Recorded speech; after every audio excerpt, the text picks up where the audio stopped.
Welcome back, Smart Start Radio family. Before we get into our latest amazing episode, we have a quick word from our sponsor. With spectacular hotels, amazing theme parks, and unparalleled entertainment, Universal Orlando Resort offers a meeting destination unlike anything else in the world. What if the most productive part of your next meeting wasn't another session, but a chance to float through a sound bath, color for a few minutes, or play with puppies? At Marriott, Marquis, San Diego Marina, wellness is moving beyond the fitness center and becoming part of the meeting experience itself. From sleep kits and resilience rooms to zero-proof cocktails and rooftop honeybees, the hotel is exploring new ways to help attendees rest, recharge, and return to the room ready to participate. Today on Smart Start Radio, I'm speaking with Dan Shaughnessy, Director of Sales and Marketing, about what meeting wellness can look like when planners start caring for the whole attendee.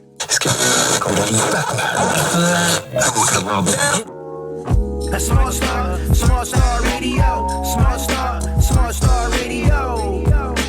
Ready, set, here we go with another episode. Watch as we learn and grow. Smart Start Radio, Smart Start Radio. Ready, set, here we go with another episode. Watch as we learn and grow. Starting smart is an action we design. Meeting of the minds, how to better use our time. Leading, interceding, proceeding, they define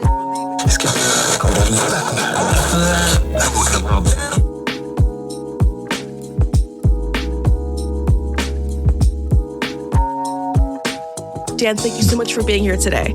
Yeah, thank you. Good to be back. Thanks for the invite. I appreciate it. Of course. So one thing that I really wanted to speak to you about for this show is that for meetings specifically, like when you're at events and you're just kind of trying to like absorb information and stuff, one thing that I feel like folks are trying to work on more is the side of being more thoughtful about health and wellness. And I remember when I was there, I heard some great ideas that were like in the pipeline. And I was like, that sounds super cool. Can I come back and see? So I really want to kind of go back with you and kind of see like what has happened since my visit. How are y'all making meetings more thoughtful in that respect?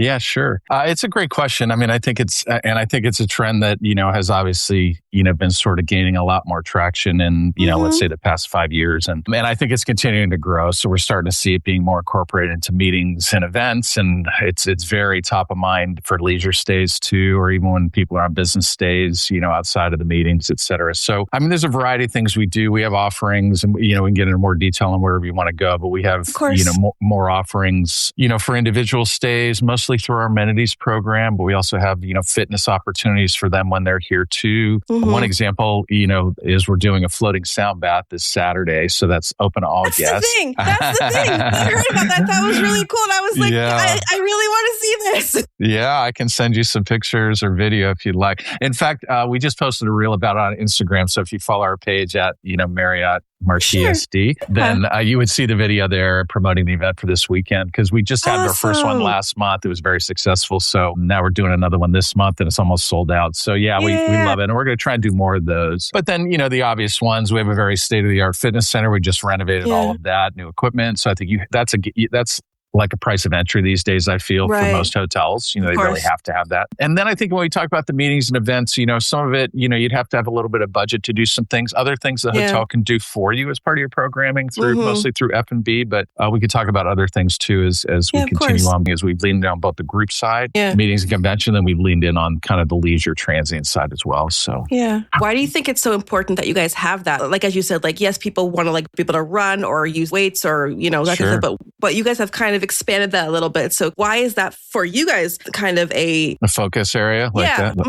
Yeah, it's a good question. I mean, I think because, it's sort of like you always have to evolve. And if we, if we were doing all the other things well, serving food, setting rooms, audiovisual, this has been another thing, as I mentioned, that we've started to hear more and more requests for. It started, I think, mostly in menu planning, right? People being conscious of, gluten-free and, vegetarians and things along along those lines. But then it's morphed into, events either during the program, which we can talk about in more detail, or, of course, what's available for my attendees, while they're here so they can recharge and then come to the meeting. So it's sort of, varies a little bit on everybody's need for it. But we realized quickly that we need to have those offerings and at least things available, whether people plug in or not. But you have to just like you have to, like now we don't ask if there are dietary considerations. We have incorporated that as standard practice. So if you were planning a program with us and we were doing custom menus for you, we wouldn't even ask. We would automatically consider gluten-free. We'd automatically consider vegetarian. If you are vegan, if you had specific things outside of that, then, you'd have to let us know. But those are already put out when the food is put out, and we have,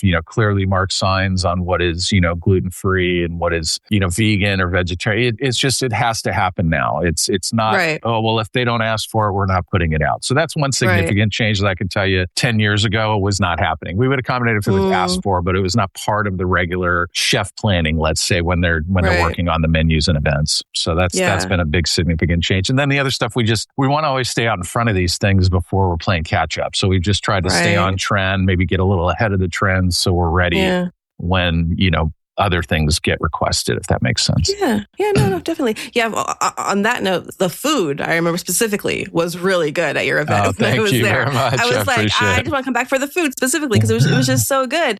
But thank you. Your area, there's so much it's very flat. Like it's it's very open. And so you have the water right there. Yeah. It feels like a space where it thinks about like what you can do in this space. Like you can be outside, you can be inside. For sure. And so you guys having these options really makes it seem like you think about things outside of just the event space itself. Like you're like, we can do more with what is around us, not just what is inside of it. If you can speak to that a little bit about how you guys kind of utilize like it inside, outside, and everything else. Sure. Yeah. No, that's a great point. And you're correct. I mean, we sit right on the San Diego Bay. And then if you remember, there's that beautiful boardwalk that goes up and down the San Diego Bay. So, every morning, even all day long, really, you see people walking, biking, running, being outdoors. So I think just being here, you look outside and you probably get a little guilty if you're not doing things right, because everybody around you is, a little shady, a little bit.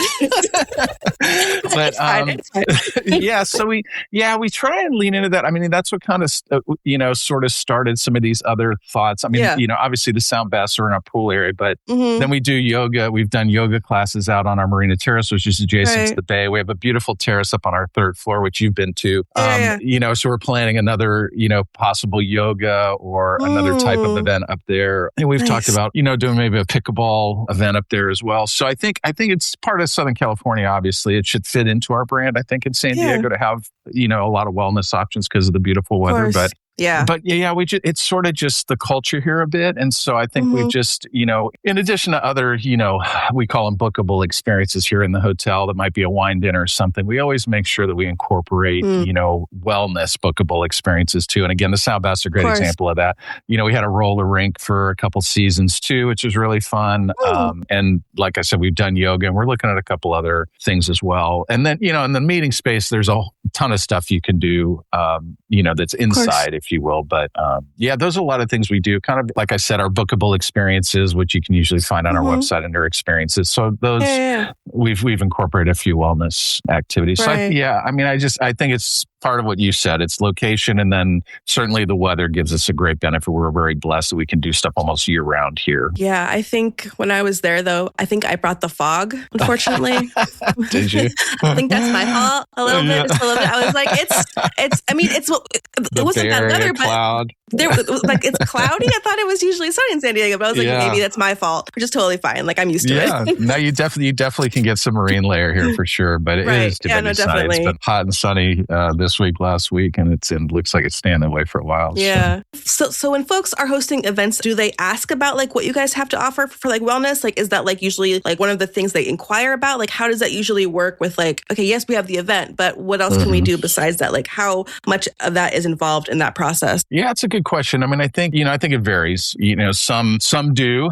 A lot of it, I would tell you, sort of depends on the attendee profile too. Who's coming to the meeting and, what's the demographic? Are true. they pretty fitness oriented? Are they all going to be, drinking heavily and up until 1 a.m.? So probably not going to wake up for that 7 a.m. yoga class. So I think a lot of it sort of depends around the attendees. Not. Right. Me neither. So it depends, right. I think on the attendees, but yeah, the ones that know their attendees really well and have that need, those are typically the planners that are asking for us to kind of, kick it up a notch, if you will, on what we can offer either throughout their programming or what's available in the hotel that they can share with attendees when they have downtime outside of the meeting. I saw you guys offer sleep kits and other options for like guests to like utilize to like, recharge during their stay. So for planners who want to like incorporate wellness, but maybe not like, make it like a huge deal, but still use certain aspects of that, what can they, use with you guys? Yeah, I mean, that's a good question. So,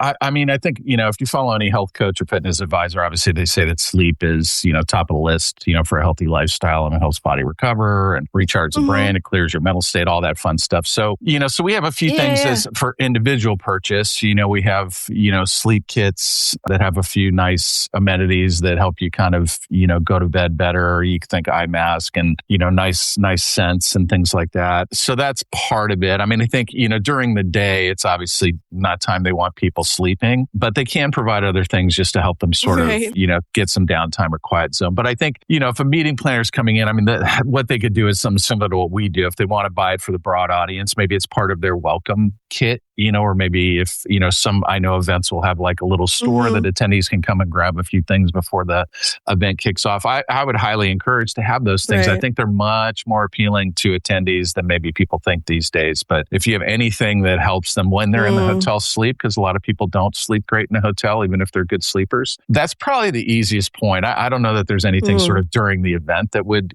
sort of play into the sleep. But I think if they're, making an effort to give them, kind of like a survival kit almost, but it had sleep. I haven't seen a lot of those that have sleep stuff in them. So I think that's probably the best spot if planners are thinking about, well, how could I make an effort? I think it would be to give them a couple cute things, when they get to the meeting that, or maybe they're out, when they're coming to a session or a little display table or something with logoed merchandise that helps people sleep. And there's a variety of things, like I mentioned, that you can buy that are inexpensive, but at least shows that you're caring about their sleep quality, right? I also read that there's a room called the Resilience Room. What is that exactly? So that, that's excuse me, again, an option that really came through our destination management company. We have an exclusive partnership with Hello DMC. They sort of created that. And it's, it's a great option for hotels that don't have a spa. Like we don't have a spa. We used to have a small, 2-room, but we don't have it anymore. It wasn't really a spa. It was more like massage rooms, So it just provides, you'd have to have an extra space like a meeting room or a breakout, that you're not using. And they can create this sort of soothing space, quiet zone. They have weighted blankets, massage chairs and boots. They could do puppy play breaks in that room too, which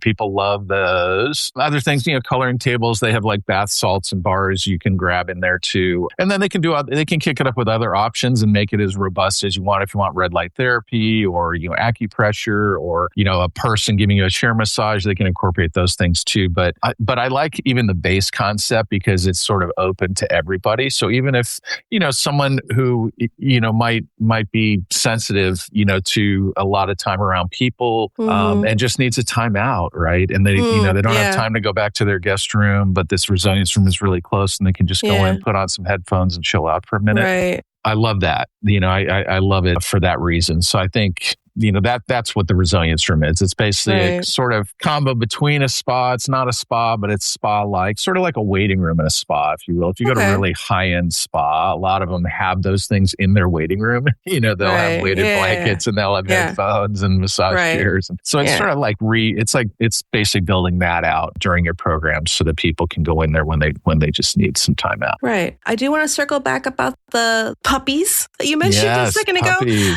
Where are the puppies and where do they live and how do they get there? Where are the puppies? Where are the puppies? Because our office has at least 3 dogs in them. So do they? Okay. We're very curious about those those cute little friends? Good question. Yeah, I love dogs myself. So again, this is also kind of through our DMC, but they work with a company that can bring. We don't have puppies here that we're storing anywhere. Shucks. So I know, right? So they bring them in, and they can do it a couple different ways. They can do it as like I've seen puppy yoga where you're doing yoga and the puppies are running around while you're doing yoga. Then they just have puppy play breaks where you can kind of go in the pen with the puppies and play. And for a lot of people, that also is very recharging, right? It's another way for them to relax. They just completely take their mind off whatever was going on with meeting content, and they get in there and start playing with puppies. And it's crazy to. I watched it. It's pretty fun to watch people with puppies and how it just changes their dementor instantly.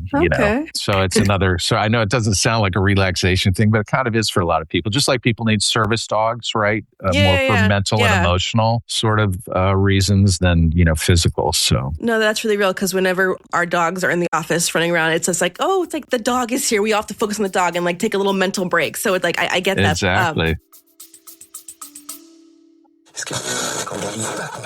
Looking for a way to add some swagger to your meeting? Hold it in Dallas. You'll find 20 plus diverse neighborhoods bustling with entertainment, art, and chef's kiss worthy food. Not to mention the world's best icebreaker, the famous Margarita Mile. Whether it's a Michelin Guide recognized chef's table for 10 or seats at a big game for 1,000, Dallas is a playground for networking, team bonding, and after the meeting memorable moments. At its heart, you'll find a vibrant, walkable arts district voted #1 in America. Drop into downtown's historic Deep Ellum neighborhood for a show, or take the team and the energy to the next level atop of Uptown's stylish rooftops. Get the creative juices flowing in the colorful Bishop Arts District or any of the lower Greensville trendy hotspots. Want to energize your attendees with just the right amount of that legendary Dallas swagger? Start planning your meeting at visitdallas.com. And now back to our show.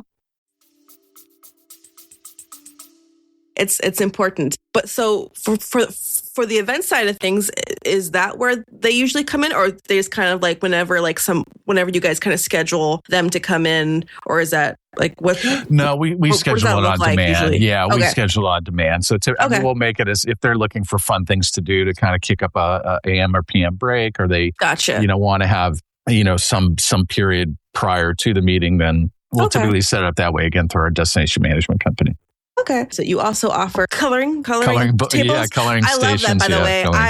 I can spend hours just coloring in a coloring book, and I'll be like totally open to the work. So how and why did that come about? I'm very curious, because obviously adults love them. I know this, but what made you guys go that route? So, I mean, I think it's sort of similar to puppies in the sense that, typically when you're doing that, you're focusing on that. And so your mind sort of, clears or frees. Just, just like they'll say, if you can just find 15 minutes in a day if you're having a tough day and just listen to some music or just, free your mind, then you come back pretty charged up for the rest of the day. So it's kind of along those lines. But then there's another spillover benefit, particularly the coloring tables, is that it also stimulates creativity in the brain, right? So when you're in sessions where they're wanting people to, be high on creativity and contribute and collaborate, it has a spillover benefit for that too. So it's kind of twofold. It'll help people just kind of clear their mind, just do some coloring and relax. Typically, it'll be in a resilience room too a lot of times, or they can have them in a separate area out in a foyer if they want during a break. Right. And then, I think it just stimulates the creative gene too. So that way people, once they come away from the coloring, they might be more in the mood to then get a little more creative in the sessions after. So it's a great option these days. And it's on the newer side. I love it. It's like adult coloring, It is fun. It is relaxing. So I totally very much is. Believe in that. Yeah. Are there other things that you're hearing people ask for that you weren't being asked for about, in the last 5 years or so, or 10 years even? I mean, that's a really good question. I mean, I don't think anything, that would be like, oh, wow, we've, never heard of that. I think it's just the frequency at which people are asking for certain things, like we talked about at the beginning of the show. Yeah. It's becoming more commonplace. I think one thing, which isn't, it sort of ties into wellness. It's, in my opinion, a bit of a branch off from wellness is sustainability. I would say that's the biggest one that we're getting a lot of questions on prior, do you have refill water stations? And, what do you do with the leftover food in banquets that we don't use? They want to make sure that we're being responsible. Where do you source your food from? Are you locally sourced? So a lot of those things have become a lot more prevalent in particularly, pre-planning, even site selection. I can tell you, we talk a lot about sustainability responsibility during site selection and how, how our ballrooms are LEED certified. And, a lot of those things are important to planners these days. And I think it's because of their attendee base, because I think they get asked, their attendees asked, and they want to know, what's the carbon footprint for this program we're going to be executing? How do we lower our emissions during that program? And what's the hotel doing to help us do that? And, Marriott even has a kind of a global program where they can offer that to planners that book an event, and then they can choose they could either get some extra Bonvoy points if they want to go that route, or they could have us track their carbon footprint and provide them with those statistics after. So that just shows you where things are going. That now one of our sort of company business to business offers for group meeting planners, there's bonus points and there is, carbon footprint, if you will, so nice. I love that, but it shows you that how that has been growing. And I think it does tie back to wellness, what you're eating and where's it coming from. And, obviously staying hydrated and not having to buy bottled, single use waters and things like that. So it does all, in my opinion, tie in. It's not directly maybe you, but those things have a ripple effect certainly to your wellness for sure. For sure. Definitely. I guess my last question for you is, since I was last there and you guys had such great ideas, is there anything that you guys have that isn't, happening just yet, but stuff like you are hoping to do in the near future, whether it's this year or next year? Yeah, that's a good question. I think we're always looking at F&B, certainly. So, right. I think that is always evolving. We're always talking about new things in that area. I think for a lot of the reasons we talked about before. I mean, generations are changing, attendee bases are changing, right? Of course. Zero proof cocktails are very, very popular nowadays, right? You have to have that. And newer generations just aren't drinking as much, to be honest. That's just kind of the trend, which is a great thing. So I think, you have to kind of figure that out. And then I think the only other kind of fun one I'll tell you about that we're going to try and, get a few more sort of, let's call them bookable experiences or guest involvement opportunities. Yeah. We have 60,000 honeybees on our roof here at the hotel that we harvest honey from. I don't think I knew that. No, it's not. It's not like super public, but we're going to try and start incorporating that as an experience where you could go out and see the hives and things like that. But we harvest like 6 gallons of honey out of those bees every year. We incorporate them in throughout our hotel. Like we put it on our charcuterie tray. That's the honeybee honey.